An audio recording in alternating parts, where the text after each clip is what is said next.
Welcome to the Dr. Pound Farmstead, the center of history in Dripping Springs. We hope you enjoy your experience as you step back in time to the 1800s. Please be mindful of your step as there are uneven surfaces, low doorways, and a few elevation changes between rooms. There's seating outside on the benches and also in the dog trot.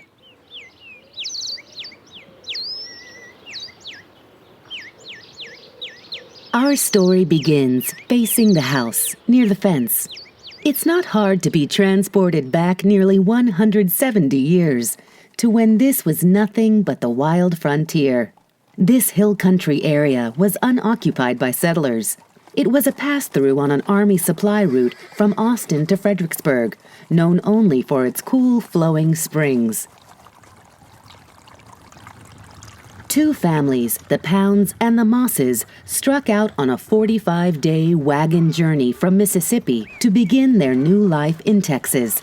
They arrived here in January 1854 and began the arduous task of making a home in the middle of unsettled open land.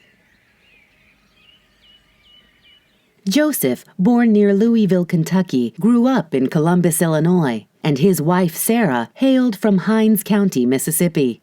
They came to Texas by wagon with Sarah's sister, Indiana, and her husband, John Moss. Initially, the Pounds settled about 10 miles away, near present-day Henley. They were soon able to purchase this parcel of land, consisting of approximately 700 acres, before the end of 1854, and immediately set to work building a log cabin shelter. Today, the house serves as a heritage museum and sits on 5 acres. This historic site includes the enlarged dog-trot-style home, smokehouse, windmill with cistern, barn, corral, outhouse, hothouse, vegetable garden, and herb garden. It's a Texas state landmark and is listed in the National Register of Historic Places. This home is important to the community of Dripping Springs because it served as the first schoolhouse, the first doctor's office, and hosted the community's first church services. The Pounds' nearest and only neighbors were the Mosses, their family whom they emigrated with, as well as the Wallace family, John Lee and his wife Melinda. The Wallaces, also from Kentucky, built their cabin about half a mile to the southeast, whereas the Mosses were more than a mile to the west. The Mosses brought 12 enslaved people with them from their Mississippi plantation. The 1855 Hays County Agricultural Census shows the Mosses had 11 slaves and Dr. Pound had 1. The later 1857 census shows that the Pounds then had 2, possibly married. The Mosses retained 11, and the Wallace family had 1 slave. Walk along the stone path toward the house, but mind your step as it's uneven. On your approach to the house, look to your left to view the small rose garden encircled by rocks. Sarah brought the treasure rose clippings with her on her long journey from Mississippi.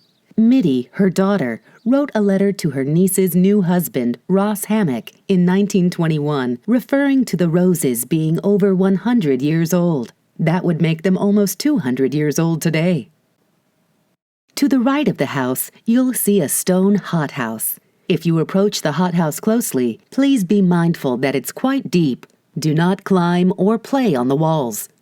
This structure had, at one time, a south-facing slanted roof with windows to let the light in. The hothouse structure allowed the Pounds to winter over any special plants or get a start on the growing season. We assume this was particularly important because it allowed Dr. Pound to grow medicinal plants for compounding medicines year-round. There is not a lot of documented information about the Pounds' hothouse, but it does have some notable characteristics. It's unusually large and deep. The western side wall has the outline of a door, indicating there may have been a doorway at one time. Because it's uncommonly large, we think that the hothouse may have been used for purposes other than growing plants, perhaps as a refuge from dangerous weather or even people. Step onto the porch. When he was 20, Joseph Pound joined the U.S. Army to fight in the Mexican War. He was a private in Company A of the Quincy Riflemen, 1st Illinois Volunteers. During the Battle of Buena Vista in February 1847, his company occupied the town of Saltillo, Mexico. Dr. Pound watched the action 12 miles away from the roof of a cathedral where the wounded were tended to. It was perhaps this wartime experience that inspired him to begin his training as a physician at the Kentucky School of Medicine in Louisville in 1851 before he came to Texas. From Louisville, he moved to Hinds County, Mississippi, where he met Sarah. In 1855, the house was constructed differently than it stands today, as a 2-room log pen structure with a dog trot in between. This is indicative of a classic Texas pioneer style. The dog trot took advantage of the prevailing north-south winds and kept the living spaces cooler in summer. The rough-hewn logs still show bark and axe marks. They are felled oak and cypress trees. The walls are chinked with a local limestone mixture, and the roof was made of cedar shingles. The east log pen, on the right, was later torn down and replaced by the more modern and larger Victorian-style rooms you see now. Enter the log cabin room on your left. Watch your head. This doorway is only about 5 feet tall. Please close the door behind you, and may we remind you not to touch or sit on anything. We are often asked why the doorway is so low. Dr. Pound was a short man, but the porch was added to the house later, so the door probably went down to ground level and consisted of a dirt floor inside, the wood floors being added at a later time. This home was lived in by 4 generations of the Pound family for 130 years, from 1855 to 1983. Most of the artifacts you see belong to the family. Joseph and Sarah brought some of them when they moved to the Texas frontier. Look to your right upon entering the log room. This 1-room cabin has a dining area. The walnut drop-leaf table is said to have been brought to Texas by Sarah and Joseph. It's been modified at 2 corners, perhaps to seat a high chair or to offer more space, enabling the table to be pushed into the corner at an angle. Directly across from the front door is a fireplace. The fireplace provided warmth and a place to prepare meals, though most of the cooking would have been done in a separate outdoor kitchen to reduce the danger of losing their entire home to a fire. The remainder of the room, with its braided rug, rocking chair, and a bed, functioned as both living room and bedroom. In other words, all of the family needs would be provided for in this single room in the early days of their Texas lives. Looking above the bed, the pictures are of Dr. Pound and Sarah later in life. When they moved here, Dr. Pound was 27 and Sarah was 21 years old. We don't have pictures of them when they were young because photography at that time was very new. The single window opening to the right would have been covered by a wooden shutter originally. Plate glass wasn't available in this part of Texas until the 1880s. The bed is made from an old loom and has a feather mattress. There are 13 quilts in our collection, all made by Sarah and her daughters. The original storage bench at the foot of the bed was cleverly made by padding and covering an old wooden box used to hold water containers during their trip from Mississippi in 1853. The fabric covering is also original to the time. Nothing was ever wasted in pioneer days, but reused and repurposed. You will notice that it is quite dark inside this room. This would have offered a quiet and cool respite from the hot daily activities and continual outdoor work for these pioneers. The thick wood walls offer protection from wind, rain, and sun. Near the window, you will notice a dressing table.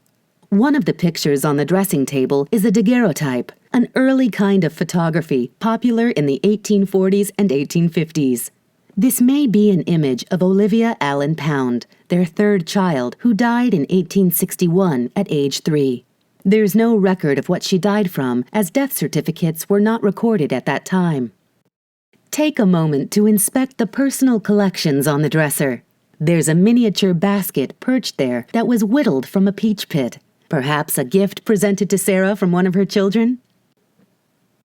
Looking to the opposite side of the room, The armoire, original to the family and intended for storage, is decorated with tin inserts hand-punched with the Eastern Star motif. The punched holes don't go through the cabinet sides, so they don't provide any ventilation but are purely decorative. The Order of the Eastern Star is the female counterpart to the Masons, a group to which Sarah belonged. The Pounds were avid readers, filling the cupboard with books they used for leisure, homeschooling, and church. There are over 800 books in our collection, the majority of which are stored in a climate-controlled facility off-site. Glancing up, you will notice a canvas ceiling, which was added during the restoration for insulating purposes and to keep debris from falling into the room. This isn't what it would have looked like during the time of the Pounds. To get a better idea of the original ceilings, step down into the rock room. The ceiling here looks like it would have in the rest of the house. The cedar shingles allow light through in places, but when it rains, there are no drips. The shingles absorb water and swell up, sealing those little holes and keeping the rain out. This rock room would likely have been added to the house right away. The thick rock walls made it good for cold food storage. There was also a small cellar under it for colder food storage, protection from tornadoes, or attack by Native Americans. Later, this room was used as a bedroom for the children. The Pounds had 9 children, though 2 did not live past toddler age. Another daughter died in her early 20s, and their only son died in his 40s from typhoid fever. When the children were young, several little girls slept sideways in one bed. Their son had a 3-legged bed which was nailed to the wall in the log room. The rock room was also used for patients who needed to stay overnight. The children would be sent to sleep on pallets on the floor of the log room. Food could be served through the wooden window that opens onto the back porch. Otherwise, that window is where the children washed up before coming into the house. Looking to the right of the bed, the washstand, when topped with a basin and ewer, was used for washing face and hands and brushing teeth. A chamber pot resides under the bed for nighttime use. This was certainly preferable to venturing out in the cold and dark to use the outhouse. Near the washstand, you will see a cattle brand. The Pounds had 2 cattle brands. The first was a diamond shape, made on February 14, 1854, that they used for 16 years before registering the P.O. brand that you see here. We'll see this brand again in the kitchen on one of their butter presses. Dr. Pound didn't make a living wage solely as a doctor. For the most part, he was a farmer, and tax rolls list him as such. Walking back into the main living area, please proceed through the door to your right, into the dining room. When this room was added as an extension to the growing Pound house, it almost doubled the size of their home. Estimates indicate the dining room was added in the 1870s. The fireplace on your right, which shares the chimney with the log room fireplace, is deeper and better for cooking. Georgia, the Pound's 7th child, painted the pie tins on the fireplace when she was in her early 90s. She also liked to do algebra problems to keep her mind sharp. The construction of this room was done in board and batten, vertical boards with vertical battens covering the seams, which at the time was a very popular and inexpensive style. It was difficult to transport glass along the bumpy hill country roads without it breaking, so these window openings were left empty. The Pounds installed shutters for privacy, security, and protection from the elements. Imagine this room being very dark when the shutters were closed, or very open to the outdoors when they were open. The Pounds finally added windows to the room sometime after 1880. Looking directly across from the fireplace on the far wall, the beveled shoulder cistern, dating to the 1860s, was used for rainwater collection off the roof. Originally, it would have had a gutter running from the cabin roof. When the Pounds added this room, they chose to make the cistern accessible from inside, so they didn't have to go out at night or in bad weather to get water. Outside, next to the cistern, is a stone box that would be filled with charcoal to filter the water coming off the roof before it entered the cistern. There's some water in the bottom, and it's crystal clear. This idea was quite inventive for the time. Looking to your right, along the wall leading to the kitchen, you'll see several framed photographs. Here are 5 generations of Pound ladies. Pictured from left to right are Sarah Pound, Though she appears older here, this is the earliest picture we have of her in our collection. Next, we have Georgia, a pound daughter who lived in this house until she died at age 99. Third in line is Georgia's daughter, Marguerite, who donated the house to be kept as a museum in 1983.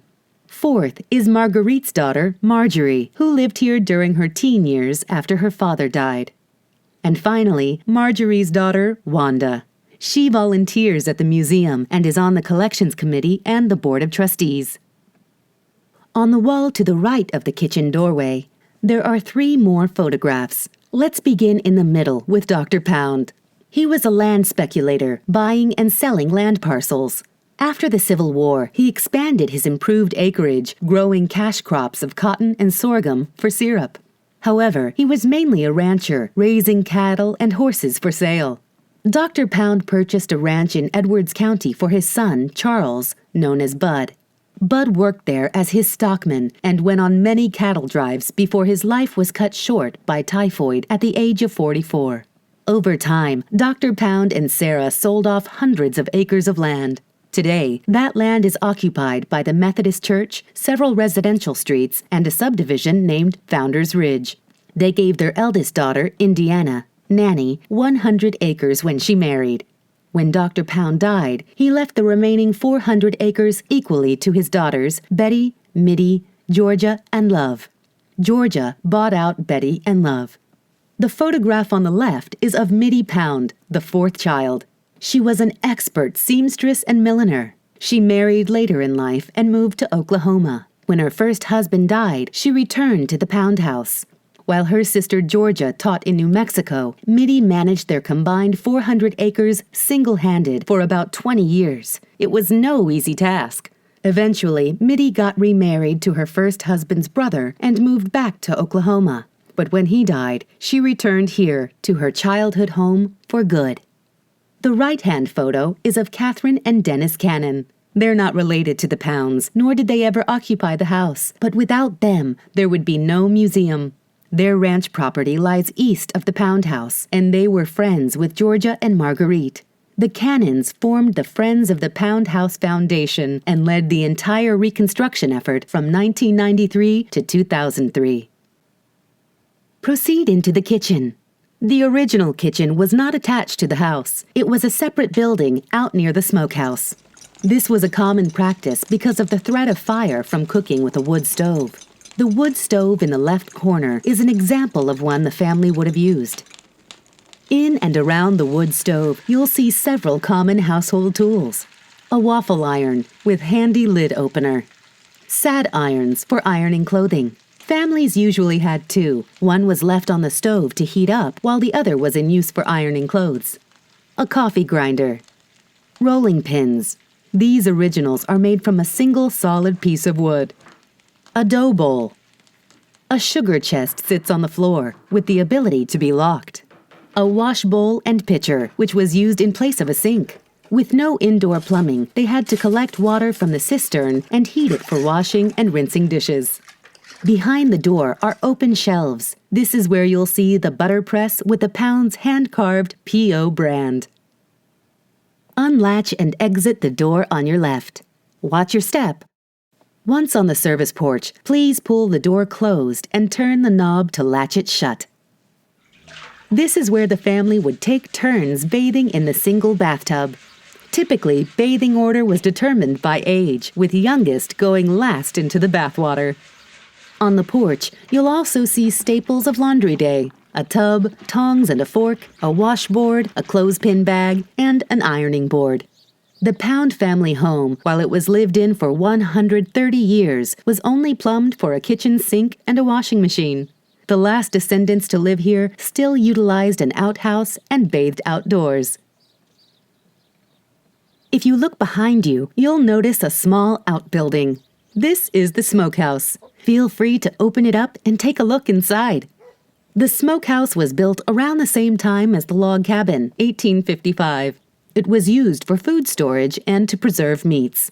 There was no refrigeration at the time, so other means were used to keep food from spoiling. Food could be smoked, made into sausage, fried and stored in a crock of lard, or heavily salted and dried, like jerky. Some of the meat they ate was raised on their farm, like cattle, pigs, sheep, and chickens, while some was hunted, such as deer, rabbit, and turkey. Canned goods could be stored in this building so that the family could enjoy fruits and vegetables long after their season had passed. The Pounds also had a garden for vegetables and various orchards of pears, peaches, and pecans, which they sold by the bushel. They had a grape arbor and a mulberry tree with fruits for making pies and jam. The large mulberry tree behind the house at the bottom of the ramp has been hit by lightning twice and still thrives today. It's a popular place to spot many varieties of birds. Behind the smokehouse sits the towering windmill and cistern. A well was dug in 1904 and utilized a hand pump. It wasn't until 1922 that the original wooden tower and windmill were installed. This wooden tower was completely reconstructed in 2008 as part of the museum renovation. As the wind spun the aeromotor windmill around, it pulled water up from the well with sucker rods. The water then flowed into the rock cistern for storage. On the back side of the cistern is a trough for watering livestock, which was constantly kept full by the cistern. Today, the windmill is inoperable, but the well is pumping water via a modern electric pump that's used for irrigation during dry spells. Kindly turn back toward the house and proceed up the ramp, leading into the dog trot, to continue our tour of the house. Enter the first door on your left and close it behind you. Please do not touch the artifacts. Welcome to the bedroom. This room and the parlor next to it were constructed after 1880 and possibly as late as 1900.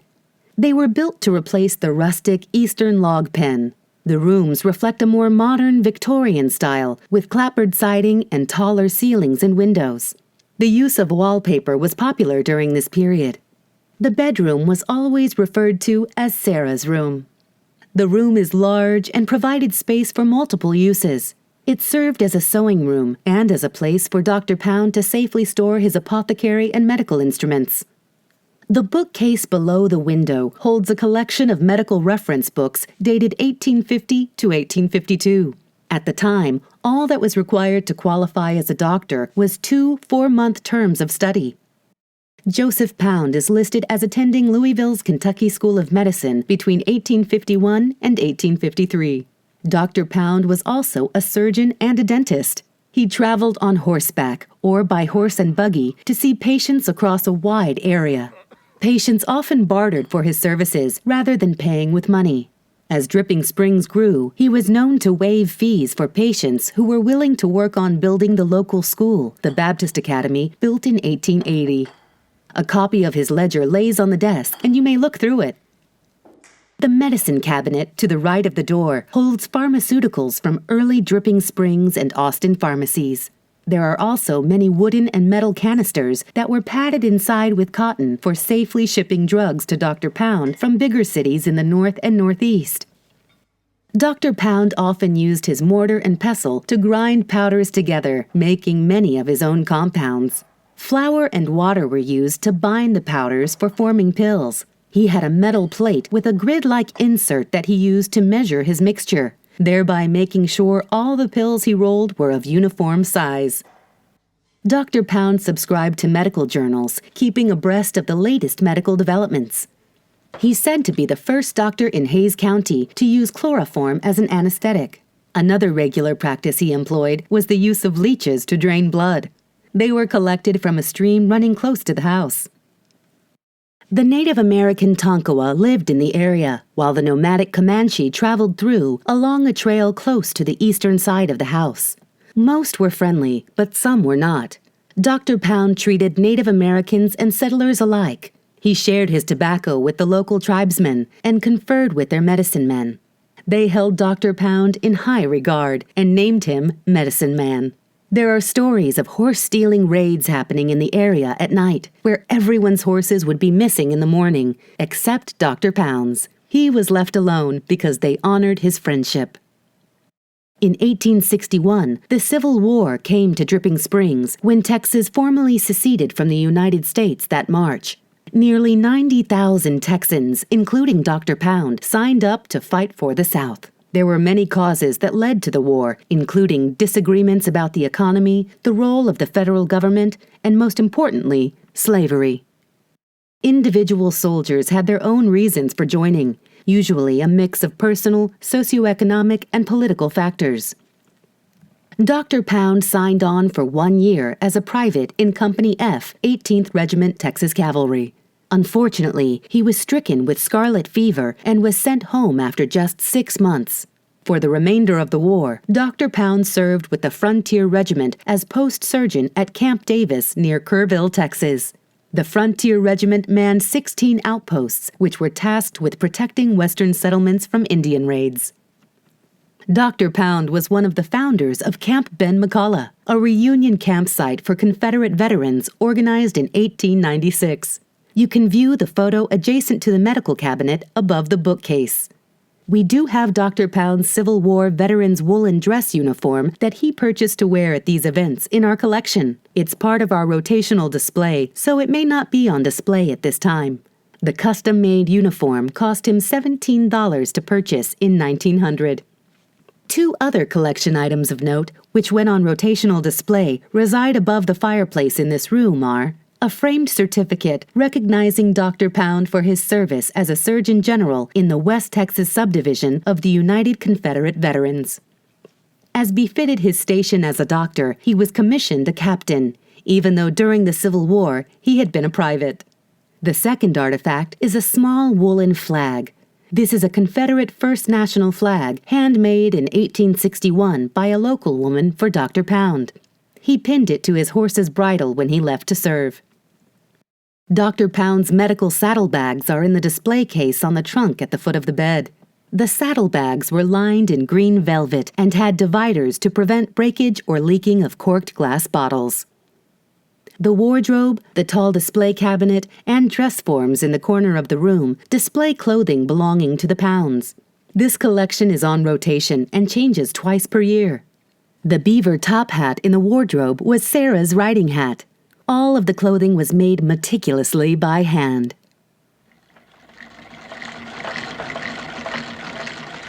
The double-spool sewing machine in the far corner of the room is a treadle style.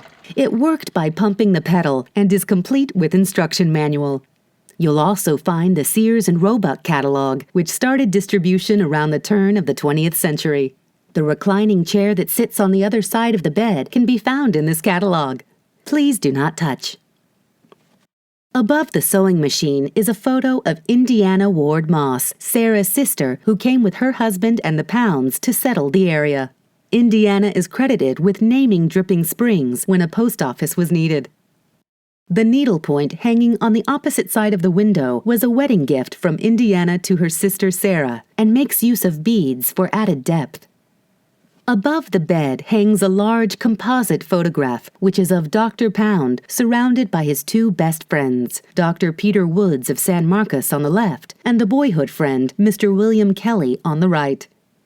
These individual portraits were artfully combined into a composite to show them together. The ribbons they wear were also painted in and represent their time together at the annual Confederate Veterans reunions. To the right of the bed, over the recliner, hangs a diploma of the Palm and Shell, an order of the Mason Society which Dr. Pound belonged to. On Dr. Pound's desk is a small oval frame containing pressed wildflowers. Dr. Pound collected them on a visit to the Mexican War's Buena Vista battlefield in 1910 with his daughter Georgia and Dr. James Steele, who had previously been part of his medical practice in the 1890s and then resided in Mexico. Proceed out the door and to your left into the last room on the left. Please close the door behind you.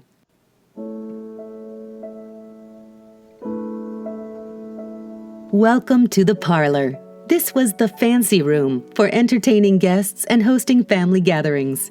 We've staged this room to the way it might have looked in 1947, in celebration of the year electricity first came to Dripping Springs. The oil lamp in the center of the room was a modern luxury when this room was built, sometime between 1880 and 1900. It's on a pulley system, so it could be lowered for filling with oil, lit, and raised back up to avoid bumping heads.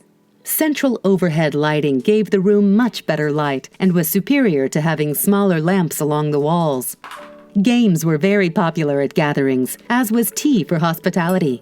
Magazines became popular during this era and spread information to rural areas.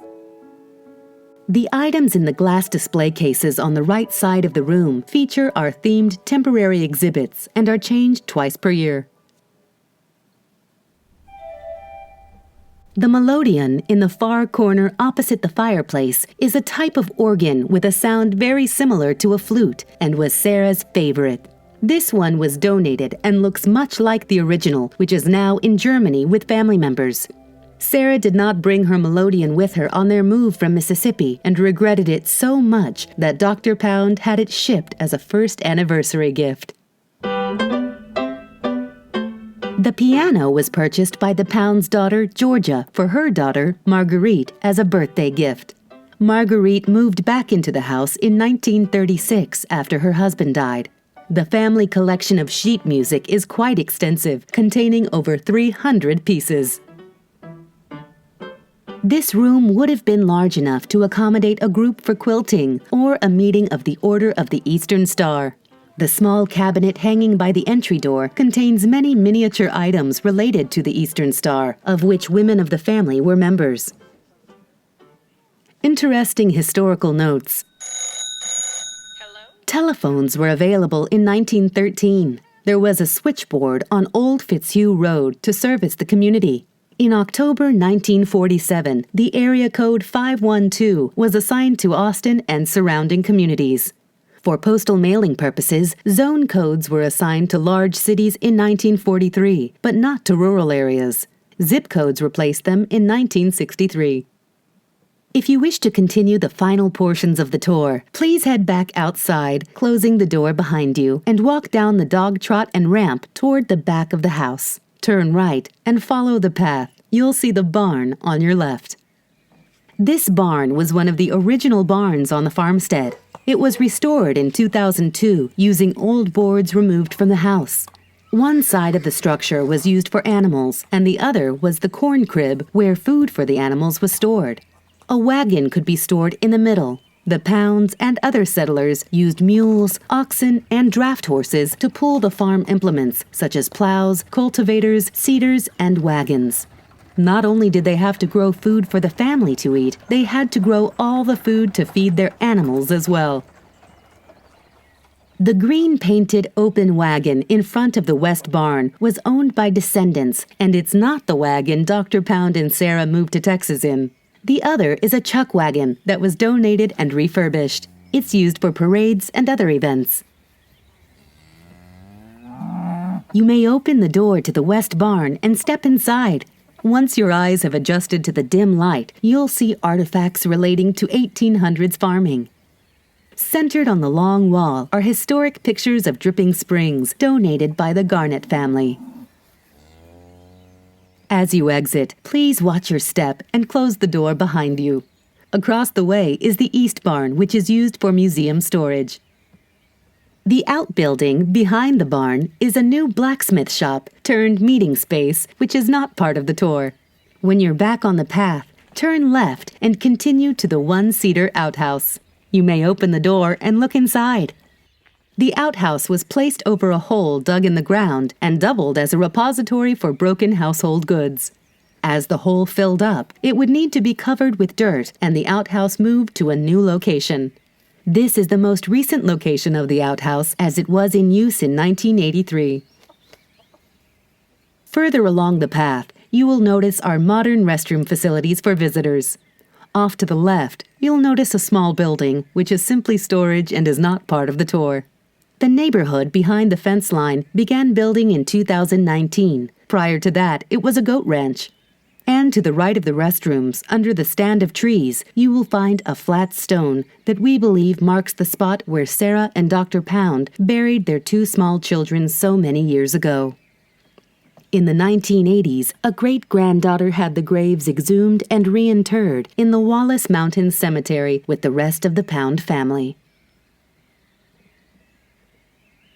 Please feel free to wander the grounds or rest under the shady heritage oak.